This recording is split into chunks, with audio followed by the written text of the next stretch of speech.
At around 1:02 a.m. local time on September 13, 2025, Primorsk oil port on the Baltic Sea was running at full throttle. Under a forest of floodlights, two massive tankers Kustoau and Kayun were in the final phase of loading. Inside the maze of steel pipes, hundreds of thousands of liters of crude surged forward, driven by high-pressure pumps straight into their cargo holds. Each ship could carry more than 120,000 short tons of oil, the equivalent of millions of barrels. A single, fully loaded departure from Primorsk could keep Russia's export lifeline steady for days. These weren't just ships. They were floating vaults, holding the cash flow that kept Moscow's budget breathing and its contracts with Europe and China intact. For Russia, they were the beating heart of a carefully managed export machine. For Ukraine, they were the perfect kill shots in the entire energy chain. Hit them here, and it wouldn't just be a minor disruption. It would feel like a cut across the main artery of Russia's war economy. And within hours, more than $200 million worth of black gold could turn into an uncontrollable inferno.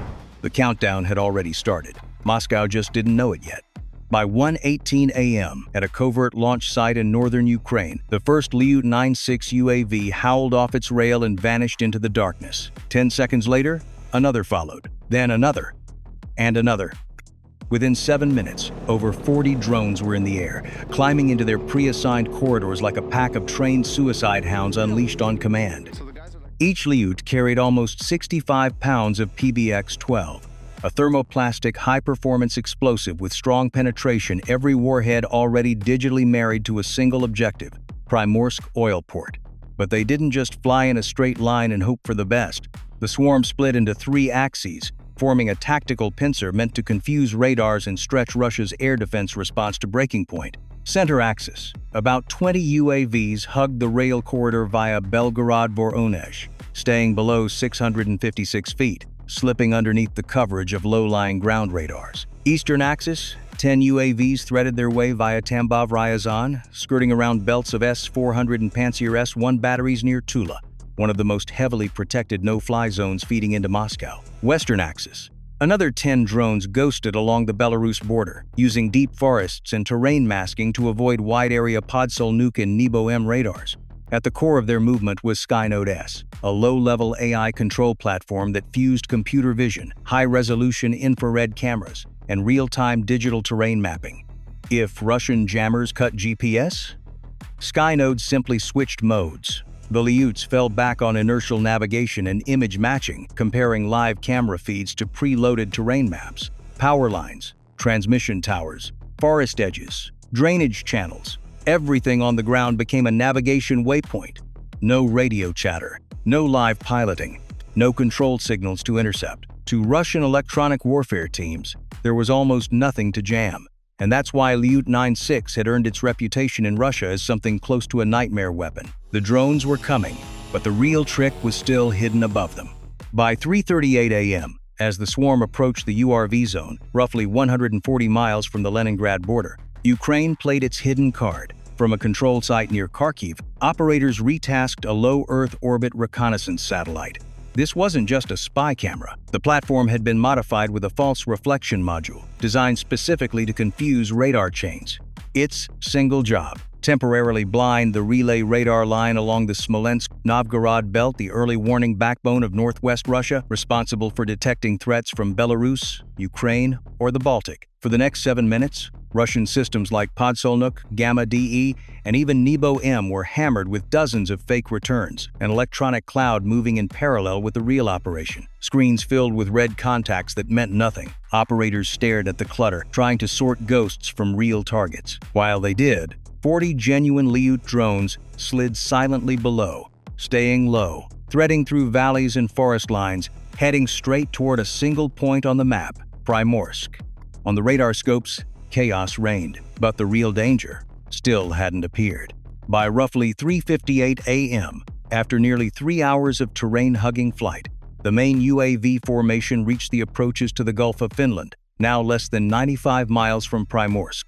And then, suddenly, 5 drones from the center axis broke formation. In perfect sync, they pulled their noses up and began climbing hard, racing towards 16,400 feet. Their role was completely different from the rest of the swarm. They weren't killers, they were bait. Each carried a cluster of radar reflective panels and an active signal emulator to mimic the radar profile of a high-altitude strike package. To Russian sensors, they would look less like small UAVs and more like a serious incoming raid. At about 4:06 a.m., on the scopes at the Levo early warning station in the Novgorod region, 5 sharp, stable returns appeared. They were clean. They were bright. Their radar cross-section looked far too big for simple drones. Alert levels jumped to Condition 1. Within 2 minutes, the local Air Defense Command had formed its conclusion.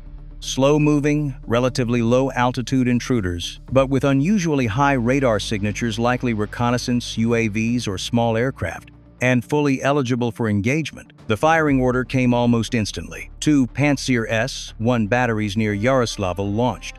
4 57E6 missiles streaked into the night. From Cherepovets, an S-400 battery fired 2 48N6E long-range missiles at Mach 6, saturating the intercept zone. About 40 seconds later, the 5 mysterious returns disappeared from the radar scopes. Thermal sensors recorded debris raining down into the forests north of Novgorod. From the command post, the report was calm and confident. 5 intruding high-altitude targets neutralized. No ongoing threat. What nobody there realized was simple and devastating. They had just wasted frontline air defense missiles on 5 pre-programmed decoy drones that Ukraine had always planned to lose. The real threat, 35 Lyuts, was still coming in at ultra-low altitude, unseen and untouched. While the Russian crews were still congratulating themselves, main swarm tightened. By 4:16 a.m., the central group crossed Lake Ilmen, sliding into the corridor between Novgorod and Leningrad. On ground-based radar, the picture looked almost peaceful. No alarms, no new solid tracks, just another quiet pre-dawn window. Beneath that quiet, the nightmare was already inside the gate. At around 4:21 a.m., the western wing approached the southern lip of the Narva Gulf, theoretically covered by early warning posts and Pantsir batteries of the Leningrad military district. A faint, fuzzy contact began flickering on the Vyborg air defense display, slow, low, and intermittent. One officer flagged the risk. It might be a flock of migrating birds, or it might be a low observable target. No one wanted to be the first to fire on what could be just ducks or a radar illusion. The order to engage was delayed. At the same time, the eastern wing of 10 UAVs slid across the Onega Lake region, approaching the Petrozavodsk-Vyborg rail line, a key logistics artery leading directly to Primorsk. The lead drones used real-time terrain matching, constantly aligning sensor data with a 3D map to slip through GPS dead zones where Russian electronic warfare had blanketed the sky. Infrared sensors picked up brief glints from radar towers. The AI instantly nudged the formation off those lines of sight, sidestepping each watch point like it had flown that route 100 times before. Russia still thought it was looking at noise, but the noise was almost within striking distance. By 4:26 a.m., with the first Lyut drones now less than 25 miles from Primorsk, Russian ground radars finally started registering real contacts: small, low, medium speed, and they were converging from 3 different directions. At the Vyborg Air Defense Command Center, the duty lieutenant colonel ordered Situation Level 2. Pantsir S-1 systems were told to expand their monitoring sectors to the southeast and the coastline, but they were reacting inside a timeline that Ukraine had already rehearsed down to the second. By the time the Pantsir radars swept their new sectors, the center, east, and west UAV groups were already closing in, surrounding Primorsk from multiple angles. This was no single raid. It was a timed encirclement. Within 45 seconds, Baltic air defense controllers confirmed what they had hoped wasn't true. The entire formation was arrowing directly toward Primorsk oil port, Russia's second-largest oil export hub. The last defensive barrier now had to hold. 6 Pantsir S-1 batteries were ordered to open fire immediately. Launch tubes rose out of the coastal tree lines like rows of angry serpents and spat 57E6 missiles into the night. Over Primorsk, the sky finally lit up. But Ukraine had one last twist in reserve. As Russian missiles roared upward, the remaining 35 Lyut UAVs split into 3 prongs. Each drone held under 200 feet, weaving between container yards, rail lines, and petrochemical complexes. The swarm operated under a simple but brutal principle.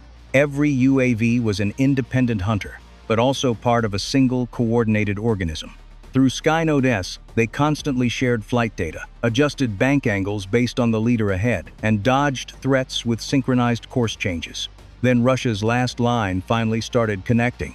On one Pantsir battery, operators shouted as the one RS-2E radar locked onto multiple targets. Over the next 90 seconds, around 25 UAVs were destroyed, some shredded by 30mm autocannons as they dipped under 656 feet, the rest intercepted by 57 E-6 missiles at close range. But the final 10 drones were different. These were the Alpha Wolves. Each had its own target. Each carried a heavier payload reserved for the killing blows. All 10 now switched into terminal attack mode. Primorsk oil port had minutes left. At roughly 4:42 a.m., the last 10 Lyuts dropped below 165 feet, skimming the sea surface to hide inside radar clutter. Skynode S autonomously redistributed their attack routes based on preloaded target coordinates. They did not all dive at one spot. Instead, they sliced up the entire operating chain of Primorsk. The first pair went for the Port Operations Center, the brain that controlled loading schedules, pumping cycles, and satellite routing. One drone didn't fly straight in, it climbed sharply from the flank, then dove nose first into a second-floor window housing the main server cluster.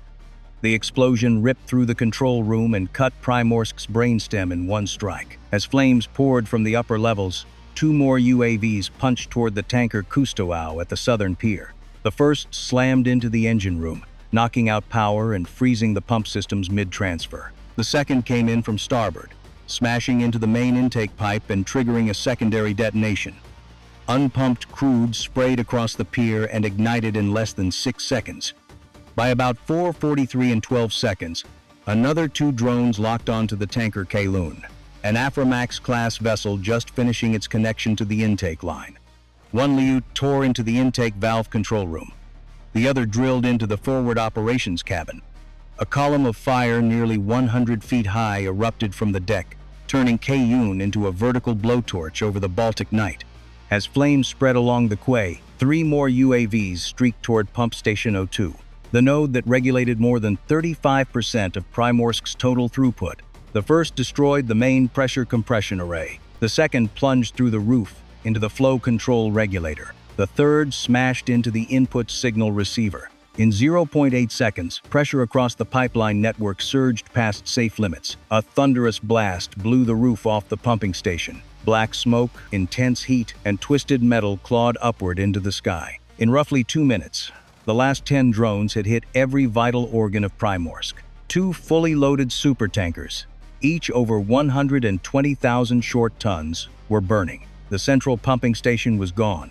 Power and coordination systems were severed. Fires raged beyond control. When first responders arrived, temperatures at the pumping hub exceeded 1,830 degrees Fahrenheit. With no way to stabilize anything safely, authorities had only one option left: shut down the port completely. Satellite images later showed Primorsk as a bright, jagged scar more than 1 mile long, with 2 main inferno cores and at least 4 secondary fires still active. Russia eventually confirmed.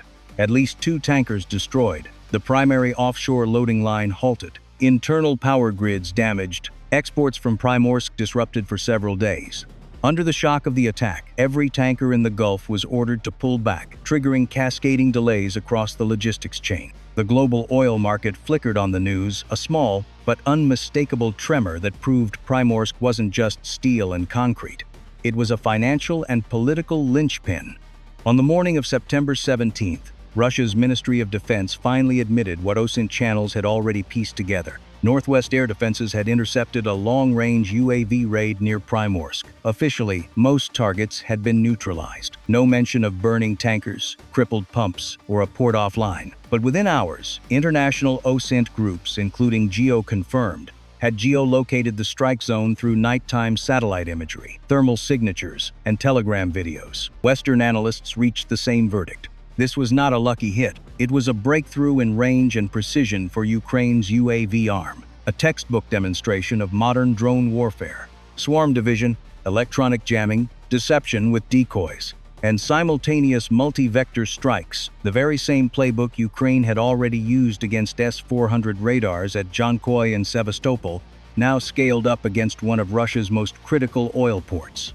with only a few dozen relatively low-cost UAVs, each priced between $30,000 and $100,000, Ukraine had punched through one of the densest air defense belts in northwest Russia. Meanwhile, Russia had burned through surface-to-air missiles worth hundreds of thousands of dollars each, deployed entire batteries, and still failed to stop the decisive blow. Primorsk proved a harsh lesson. Even the most heavily defended civilian infrastructure is vulnerable when an attacker fuses AI, swarm logic, and surgical target selection. And the message that rippled out far beyond the Baltic was simple. If Primorsk can be hit like this, nowhere along that network is truly safe.